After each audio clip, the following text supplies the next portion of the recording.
هو مش امتحان فلسفة ولا فخ عشان يوقعوك. الفكرة انهم عايزين يتأكدوا من 3 حاجات.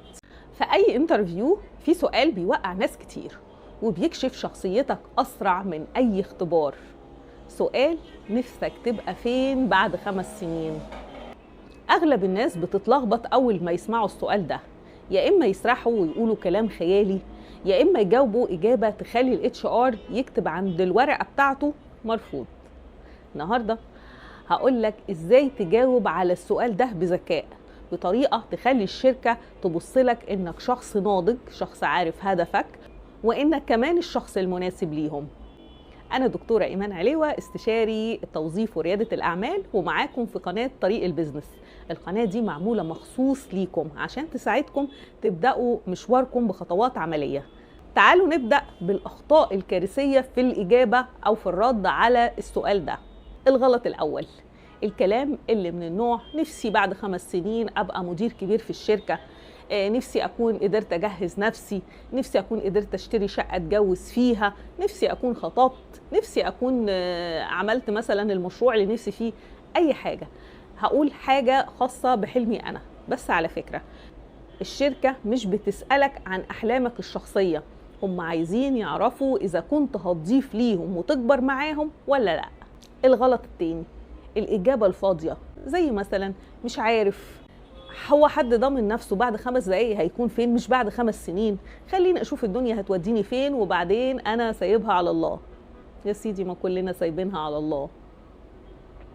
ولكن إجابتك دي بينت إنك ما عندكش خطة لحياتك، والشركة عايزة واحد عنده رؤية. الغلط الثالث: انك تقول انك عايز تسيب المجال او تعمل كارير شيفت او تغير الكارير بتاعك. تخيل تسألك الشركة سؤال: نفسك تبقى فين بعد 5 سنين؟ وتقول نفسي مثلا اكون فتحت كافيه خاص بيا. هم هيستثمروا فيك ليه في الحالة دي؟ هيستثمروا فيك ليه لو عارفين انك هتمشي؟ طيب تعالوا بقى نشوف الشركات تقصد ايه بالسؤال ده. هو مش امتحان فلسفة ولا فخ عشان يوقعوك. الفكرة انهم عايزين يتأكدوا من 3 حاجات. اول حاجة انك شخص عندك طموح. تاني حاجة انك شخص فاهم نفسك كويس. تالت حاجة عايزين يتأكدوا منها لما بيسألوك السؤال ده: هل طموحك ينفع يتبني جوه الشركة دي ولا لا؟ يعني السؤال مش عن المستقبل بس، لا، هو كمان عن مدى التزامك وولائك بالمكان اللي انت هتشتغل فيه. طيب تعالوا مع بعض نشوف ازاي اجاوب بذكاء او ازاي تجاوب بذكاء على سؤال زي ده. القاعدة الذهبية: اربط طموحك بالشركة اللي قدامك. مثال: لو مقدم على شركة تسويق، قول انا شايف نفسي بعد 5 سنين اكون اتعلمت كل ادوات التسويق الرقمي واكون ماسك فريق صغير هنا في الشركة وبشتغل على مشاريع كبيرة. اعتقد رد مقنع، ورد يحسسهم انك مش اي حد ومش جاي وخلاص لمجرد انك شغلة تمشي فيها حالك. تعالوا نقول مثال تاني. لو مقدم مثلا على وظيفة IT، ممكن تجاوب وتقول بعد 5 سنين اتمنى اني اكون بقيت متخصص قوي في مجال السايبر سيكيورتي، وده مجال الشركة مركزة عليه، فحابب اطور معاكم فيه. سر القوة في الإجابة: مش مهم تقول خطة دقيقة 100%، المهم انك تديهم احساس انك عايز تكبر معاهم. يعني مش هتقول عايز ابقى مديركم بعد 5 سنين مثلا، او عايز ابقى رئيس مجلس ادارة الشركة، لكن هتقول نفسي اطور نفسي في المجال ده وابقى جزء اساسي من نجاح الشركة. افرض مثلا انك في انترفيو واتسألت سؤال: نفسك تبقى فين بعد 5 سنين؟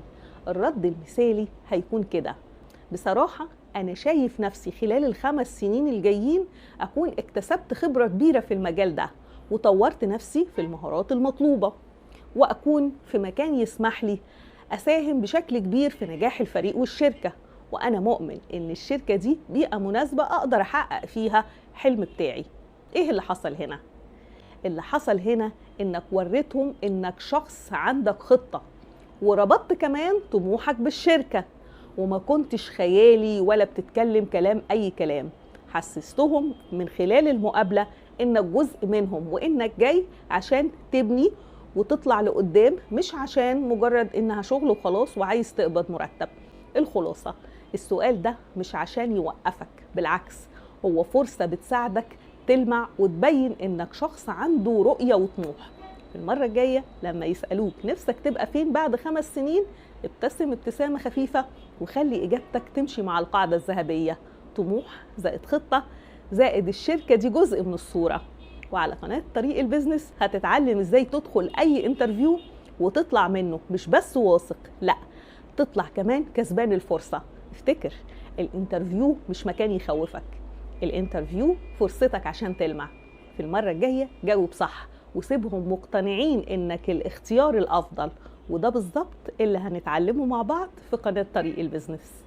ما تنساش لو استفدت من المحتوى ابعته لأي حد من اصحابك يكون بيدور على وظيفة وداخل انترفيو قريب. وما تنساش كمان تعمل اشتراك في القناة وتفعل الجرس عشان توصلك اشعارات بالفيديوهات اللي جاية اول باول.